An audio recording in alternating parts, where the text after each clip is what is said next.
తండ్రి బతుకున్నప్పుడు సరిగ్గా వారిని చూడలేకపోతున్నావు, వారితో మాట్లాడడానికి టైం లేదు.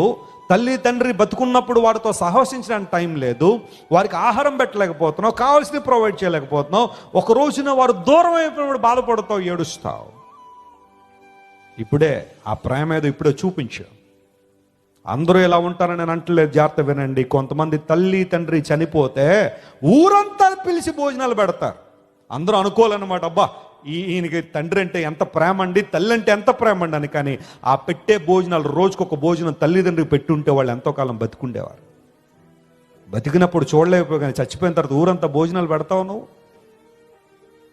చనిపోయిన తర్వాత భోజనాలు పెట్టద్దని నేను అంటలేదు, కానీ తల్లిదండ్రులు సరిగ్గా చూసుకోకుండా కనుక నువ్వు అలాంటి పనులు చేస్తున్నావంటే అది కేవలం వేషధారి